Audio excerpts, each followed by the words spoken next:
Number one అంటారు. అసలైన number one Gurukashi university.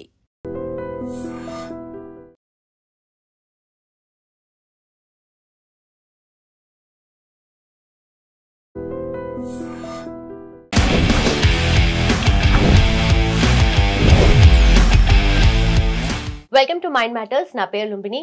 భారం అవుతున్న చదువులు అని అందరి మైండ్లో ఈ ఆలోచన ఉండొచ్చు. ఎందుకంటే ఈ పొద్దు రేపట్లో చిన్నపిల్లలకి ఎల్కేజీ యూకేజీలోనే ఇంటర్మీడియట్ డిగ్రీ లెవెల్లో చెప్పాల్సిన ఎడ్యుకేషన్ అంతా ముందే చెప్పేస్తూ ఉన్నారు. సో ఈ పాయింట్ ఆఫ్ టైంలో చదువులు ఎలా ఉండాలి అండ్ ఫ్యూచర్ బాగుండాలి అంటే దీన్ని ఎలా మనం ముందుకు తీసుకెళ్లాలి డిస్కస్ చేద్దాం. ఈ రోజు మనతో పాటు ఉన్నారు విజయ్ బంగారు గారు, ప్రముఖ motivational speaker and language trainer. ఆవిడతో మాట్లాడదాం. అమ్మా నమస్తే. ఇందాక చాలా బాగున్నాను, మీరు బాగున్నారా?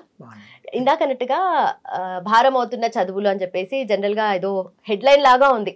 కాకపోతే అందరి తల్లిదండ్రుల మైండ్ లో అది ఉంది. కాకపోతే అందరితో పోటీ పడాలి కాబట్టి అందరితో పాటు మన పిల్లలు అన్నట్టుగా ముందుకు వెళ్తూ ఉంటారు. కానీ నిజంగానే అసలు మా జనరేషన్ వాళ్ళతో పోల్చుకుంటే, ఆ తర్వాత ముందు జనరేషన్ వాళ్ళతో పోల్చుకుంటే ఇప్పటి పిల్లలకి ఇంకా బర్డెన్ ఎక్కువ. డెఫినెట్లీ ఇప్పుడు పిల్లలకి బర్డెన్ ఎక్కువైపోతూ ఉంది కదా. సో ఈ చదువులు అనేది అసలు ఎలా ఉండాలి అన్నది ఆలోచిస్తే మీరు ఏమంటారు దానికి? చదువులు అనేది సంస్కారాన్ని నేర్పించే చదువులు ఉండాలండి ఫస్ట్ ఆఫ్ ఆల్. ఓకే, చదువులు అంటే ఈ బుకిష్ నాలెడ్జ్ కంటే ఫస్ట్ మనము ఎథిక్స్ ఏం నేర్పించాలి, పిల్లలు ఎలా ఉండాలి, పెద్దవాళ్ళని ఎలా గౌరవించాలి, దాని తర్వాత నేను చదువుకున్న చదువు నా జీవితానికి ఉపయోగపడేలాగే ఉండాలి తప్ప ఇది భారం అయిపోయి పిల్లలు చదవలేక అసలు ఏం చేయాలో అర్థం కాక కొంతమంది పిల్లలు తల్లిదండ్రులకు చెప్పుకోలేక వాళ్ళకు దాన్ని చదవలేక ఏం చేయలేక అర్థం కాక కొంతమంది పిచ్చివాళ్ళు అయిపోయి చదువులు మానేసి కొంతమంది సూసైడ్ చేసుకున్న వాళ్ళని కూడా మనం చాలామందిని చూశారు. ఏం చేస్తారు, తల్లిదండ్రులు ఏమో కంపేర్ చేసుకుంటారు. మీకు తెలుసు కదా, పక్కవాడికి 100 మార్కులు వచ్చాయి, నీకు 99 ఎందుకు వచ్చాయి, ఓకే నీకు 99 నేను 100 ఎక్స్పెక్ట్ చేశాను నీకెందుకు వచ్చాయి అనేది చూస్తున్నారు. కానీ మా అబ్బాయి కెపాసిటీ ఇంతనే చదవగలడు, వాళ్ళ అబ్బాయి లాగా కాదు, వాళ్ళ అబ్బాయి అంటే అతని నాలెడ్జ్ లెవెల్ వేరే అని ఎవరు ఆలోచించట్లేదు. ఇంకా కొంతమంది తల్లిదండ్రులు ఏం చేస్తున్నారండి, స్కూల్కి వెళ్ళి మేడం మీరు తొందరగా 10 నిమిషాలు తొందరగా ఎందుకు వదిలేస్తున్నారండి, హాలిడేస్ ఎందుకు ఇస్తున్నారండి, మీరు ఇంకా కొంచెం చెప్పండి, ఇంకా పొద్దునే పంపించారా తెల్లవారుజామున పంపించాలా అని చెప్తున్నారు. కానీ ఆ పిల్లలకు అసలు ఎప్పుడండి టైం దొరుకుతుంది మీరు చెప్పండి. పొద్దున్నే అసలు ఎల్కేజీ పిల్లలండి పుస్తకాలు మొయ్యలేక అసలు బియ్యం బస్తాలు మోసినట్టు మోసేసి వంగిపోతున్నారు పిల్లలందరూ తెలుసా. పుస్తకాలు లేనప్పుడు కూడా అది వంగి నడిచి అలవాటు అయిపోయి వంగి నడుస్తున్నారు.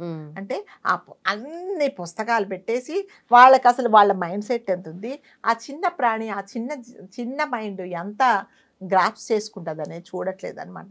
స్కూల్స్ పోటీ పడుతున్నాయి, తల్లిదండ్రులు పోటీ పడుతున్నారు. అట్లాగే పిల్లలు కూడా వాడికి చదువుకున్నాడు నేను చదువుకోవట్లేదు నాకు రావట్లేదు అని వాళ్ళు కూడా డిప్రెషన్కి అయిపోతున్నారు.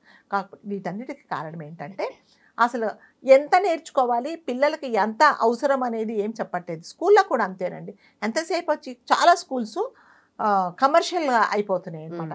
వాళ్ళు ఏదో ఇంట్రడ్యూస్ చేశాడు, నేను కూడా అదే సేమ్ ఇంట్రడ్యూస్. చిన్నపిల్లలకి ఏంటంటే ఐఐటి చెప్తానంటారు, తర్వాత ఏంటో మ్యాథ్స్ అంటారు, ఏంటో అసలు పిల్లలకు అసలు దాన్ని ప్రొనౌన్స్ చేయడం కూడా రాదనమాట. ఈరోజు ఏం చెప్పారంటే కూడా మనకు చెప్పలేని పరిస్థితి. కానీ ఆ స్కూల్లో ఇంప్లిమెంట్ చేశారు కాబట్టి నేను కూడా ఇంప్లిమెంట్ చేయాలి. అంటే వీటన్నిటికీ కారణం ఏంటంటే పోటీ. అంటే ఎప్పుడైనానండి ఎవరితోనైనా కూడా హెల్తీ కాంపిటీషన్ ఉండాలి కదా. నేను చేయగలనా, నేను వాళ్ళతో కంపేర్ చేసుకుంటే నేను ఎంతవరకు దీన్ని నా కెపాసిటీ ఏంటి, నా లెవెల్ ఏంటి, నా నాలెడ్జ్ లెవెల్ ఎంత ఉంది, నేను ఎంతవరకు నేర్చుకోగలను అనేది చూసుకోవటం లేదు. కానీ ఎంతసేపు వచ్చి ఆ స్కూల్లో ఇంప్లిమెంట్ చేశారు మా స్కూల్లో కూడా చేస్తాను. ఇంకా కొంతమంది అండి పొద్దున్నే 8ంటికి మీరు చూడండి 8ంటికి వెళ్ళిపోవాలి స్కూల్కి. ఆడ ఎప్పుడు వేయాలి. కొంతమంది చిన్నపిల్లలని స్కూల్లో పాపం బస్సులలో నిద్రపోతూ ఉన్నారు కదా.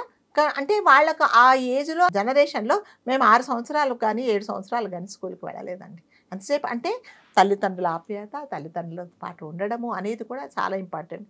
ఇప్పుడు అసలు మీరు నమ్మరు, ఇంకా అంటే కన్సీవ్ కాగానే స్కూల్కి వెళ్ళి రిజిస్టర్ చేసుకుని ఎవడో ఒకటి పుడతాడుగా, అమ్మాయి అబ్బాయి, మళ్ళీ సీట్లు దొరకట్లేదు. మళ్ళీ ఇదొకటి, అది కూడా ఏమిటి లక్షలే. మీకు ఒక చిన్న నర్సరీ స్కూల్లో చేర్పించాలి అంటే 5 లక్షల ఫీజు, దాని తర్వాత వాడికి ఇన్ని పుస్తకాలు, ఆడికి అలా పుస్తకాలు ఏమిటో కూడా తెలియదు. అంటే ఇవన్నీ ఏమిటంటేనంటే కమర్షియల్ అయిపోతున్నాయి, చదువులు కూడా కమర్షియల్ అయిపోతున్నాయి.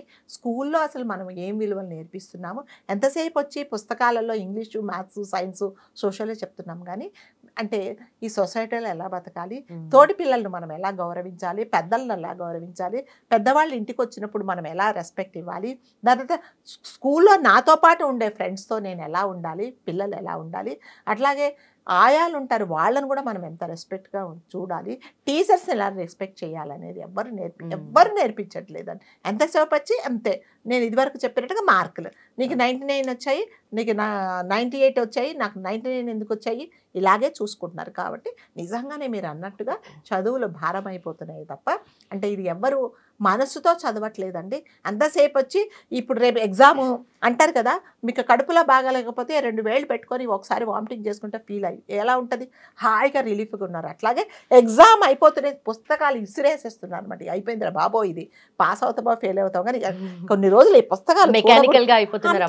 ఈ పుస్తకాలు ఇక చూడకూడదురా బాబోయ్ అన్నట్టుగా అయిపోతున్నారే తప్ప నిజంగానే మనస్ఫూర్తిగా ఎవరు చదువుకోవట్లేదు. ఎందుకంటే మీరు అన్నట్టుగా కాంపిటీషన్ కూడా అట్లాగే అయిపోతుందండి. అంటే అంటారు కదా, విత్తనం ఉందా చెట్టు ముందా అన్నట్టు, మొక్క ఉందా అన్నట్టుగా మీరు చదువులు పెంచుతున్నారు కాబట్టి మేము చదువుకుంటున్నాము, ఇది అవసరం కాబట్టి మేము చెప్తున్నామని చెప్తున్నారు, కానీ అది ఎంతవరకు అవసరం అనేది ఎవరు ఆలోచించుకోవటం లేదు. నిజంగానే చాలా భారం అయిపోతున్నాయండి. పిల్లలు చాలా మటుకు చదువుకోలేక అంటే ఆ సిలబస్తో పాటు వాళ్ళు కోపం అవ్వలేక, తల్లిదండ్రులకు చెప్పలేక, తల్లిదండ్రులకు చెప్తే ఏమవుతున్నదంటే నీతోటి ఆడు చదువుకుంటాడు కదా, నువ్వెందుకు చదువుకోలేదు, నీకేం భారం అవుతున్నది, నీకెందుకు కష్టము, నీ ఏజ్ వాడే కదా వాడు చదువుకుంటున్నాడు, నీకేంటి బాధ అనేసి ప్రెషర్ చేస్తున్నారే. కానీ అంటే నా పిల్లవాడు, మా అమ్మాయి కానీ అబ్బాయి కానీ ఎందుకు చదువుకోలేని చెప్తున్నాడు అనేది ఆలోచించుకోవటం లేదు. ఎంతసేపు వచ్చి మళ్ళీ అదే కంపారిజన్. అంటే ఇది ఒక స్టేటస్ సింబల్ అనమాట. మావాడు ఇలా చదువుతున్నాడు, పెద్ద స్కూల్లో చదువుతున్నాడు అని చెప్పుకోవడానికి తప్ప వాళ్ళకి ఎంత ఎఫెక్ట్ అవుతుందని ఏం చూడట్లేదు అనమాట.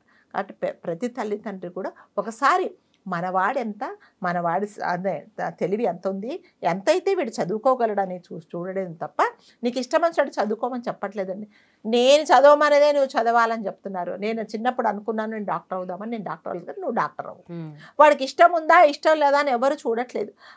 వాడికి డాక్టర్ అవ్వాలని ఉండదండి, వాడికి ఏదో ఒక యాక్టర్ అవ్వాలనో ఒక ఇంజనీర్ అవ్వాలనో ఉంటుంది. కానీ మన ఫీలింగ్స్ తీసుకెళ్ళి ఏం చేస్తున్నట్టే తల్లిదండ్రులు తీసుకెళ్ళి పిల్లల మీద రుద్దుతున్నారు. మరి వాళ్ళు దానికి రెడీగా ఉన్నారా అని ఆలోచించట్లేదు. ఆటోమేటిక్గా ఎప్పుడైతే నాకు ఇంట్రెస్ట్ లేనిది మీరు నాకు చేయమని చెప్తారో I will not show any interest కదా, అలాంటప్పుడు నేను ఫెయిల్ అవుతా, అలాంటప్పుడు నేను చదువులో వెనకబడతా. అప్పుడు మళ్ళీ ఏం చేస్తున్నారు, తీసుకొచ్చి మళ్ళీ పేరెంట్స్ పిల్లల్ని అంటున్నారు. మరి అవన్నీ భారాలే కదా. అవును, అంటే ఇప్పుడు కూడా జనరేషన్ కి ప్రాబ్లమ్స్ మారిపోతూ ఉంటాయి. ప్రాబ్లమ్స్ ఎట్లాగో ఉంటాయి కానీ రకాలు మారిపోతూ ఉంటాయి అన్నట్టుగా. ఇప్పుడు చెప్పాలంటే మీ జనరేషన్ వాళ్ళ గురించి చెప్తున్నారు. మా జనరేషన్ వాళ్ళ మీద మీరు అన్నట్టుగా చిన్నప్పుడు డాక్టర్ ఏదో అవుదాం అనుకున్నాను, పిల్లల మీద రుద్దుతున్నారు. నాకు తెలిసి మోస్ట్లీ ఇప్పుడు మా ఏజ్ వాళ్ళు మేము అది ఫేస్ చేసాము, అలవాటు అవుతుంది కాబట్టి నెక్స్ట్ జనరేషన్ కి అది తీసుకోకపోవచ్చు. అంతే కదా, ఇప్పుడు నెక్స్ట్ మాకు ఆల్రెడీ ఎక్స్పీరియన్స్ అయినాం కాబట్టి వాళ్ళు అలా ఎఫెక్ట్ చేయకుండా. అంటే మీ జనరేషన్ ఏం చేస్తారంటే అమ్మ చెప్పింది కదా సరే పోనీ చదువుకుందాం అన్నారు. కానీ నెక్స్ట్ జనరేషన్ వాళ్ళు వినారండి.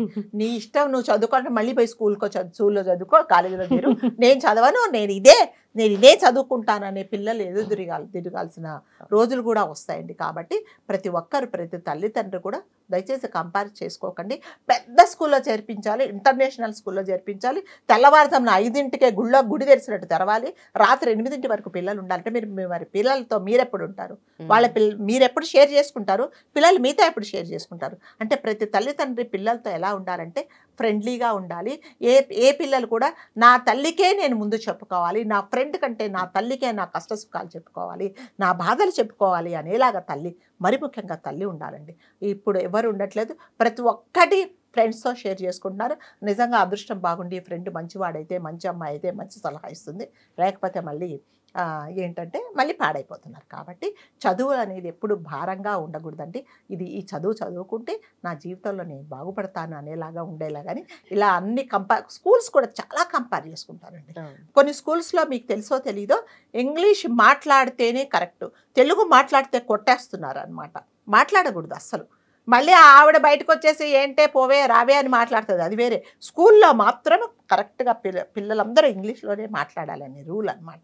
అంటే దీనివల్ల ఏమందంటే కొంతమంది పేరెంట్స్ అండి, నేను లాంగ్వేజ్ ట్రైనర్ కాబట్టి చెప్తున్నాను మీకు, చాలామంది పేరెంట్స్ రావచ్చు, madam school meetings parents meeting అయితే మాకు భయం అవుతుంది మేడం, మేము అంత చదువుకోలేదు, మేము ఇంగ్లీష్ నేర్చుకోవాలంటే ఇప్పుడు ఎలా నేర్చుకోవాలి. ఎందుకంటే వెళ్ళగానే ఫస్ట్ పేరెంట్స్ ఎందుకు అలా మాట్లాడతారంటే పేరెంట్స్కు ఇంగ్లీష్ రాదని తెలిసి కూడా వాళ్ళు కావాలని ఇంగ్లీష్లో మాట్లాడతారు. వీళ్ళకి ఇక ఏమిటంటే నిజంగా రానప్పుడు ఏం మాట్లాడతారు, ఎక్కువ మాట్లాడలేరు కదా. అనేటప్పటికీ మీకే సరిగ్గా రాదండి, మీ పిల్లలకి ఏం నేర్పిస్తారు, ఇంత పెద్ద స్కూల్లో నేర్పిస్తున్నారు, మళ్ళీ స్కూల్లో టీచర్స్ కూడా అలా అంటారు. చాలామంది నా దగ్గర అట్లా క్లాసెస్లో జాయిన్ అయిన వాళ్ళు కూడా ఉన్నారండి. అంటే వాళ్ళకి పాపం ఏదో 10th క్లాస్ ఏదో చదువుకుంటారు, పాపం తెలుగు మీడియం చదువుకుంటున్నారు. ఇవాళ వెళ్ళి మీకు ఒక ఇంటర్నేషనల్ స్కూల్లో వాళ్ళలాగా మాట్లాడాలి అంటే నిజంగానే వాళ్ళు మాట్లాడలేరు.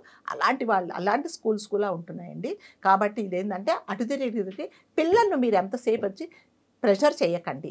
వాళ్ళు ఏం చదువుకుంటున్నారో అంతవరకే చదువుకోనియండి. వాళ్ళు చదువుకోలేరంటే ఇది వరకు ఉండేదండి మా కాలంలో, టీచరు లేకపోతే ఎక్కడన్నా ఒక స్కూల్లో టీచరు, లేకపోతే ఒక డాక్టరు, ఒక ఇంజనీరు, ఎక్కువ అంటే లాయరు, అడ్వకేట్, ఇంతే ఈ 4 ప్రొఫెషన్స్. ఇప్పుడు ఏమిటండి, మీరు నిజంగా మీకు తెలివితేటలు ఉండాలి కానీ మీ జీవితంలో ఎంత బాగుండాలో అంత బాగా ఎదుగుతారు కదా. చక్కగా ఉట్టిగా ఒక బొటిక్ పెట్టుకోండి, లేకపోతే పువ్వుల పెట్టుకోండి. దాని తర్వాత మీకు స్టిచ్చింగ్ వస్తే చక్కగా బ్లౌజెస్ కుట్టుకోండి.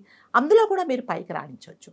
అప్పట్లాగా లేదండి కాలం. కాబట్టి చదువు అనేది నిజంగా మీరు అన్నట్టుగా చదువు అనేది ఇంపార్టెంట్, కానీ బలవంతంగా చదువులు ఏ పిల్లల మీద రుద్దకండి. Thank you so much ma'am. Thanks for your time. నిజంగా ప్రస్తుతం ఉన్నటువంటి సమాజం దేనికి ప్రయారిటీ ఇస్తుంది? ఆర్థిక సంబంధాల చుట్టూ మాత్రమే తిరుగుతోంది. మళ్ళీ ఎన్నికలంగానే చాలా విరక్తి కలుగుతాను. మంచి అనిపిస్తుంది కదా, లేడీస్ కూడా ఛాలెంజింగ్ జాబ్స్ చేసినప్పుడు చాలా బాగుంటది. ఫుడ్ డెలివరీ ఇవ్వటానికి వెళ్ళినటువంటి డెలివరీ బాయ్ అనిల్ పై కళ్ళ ముందు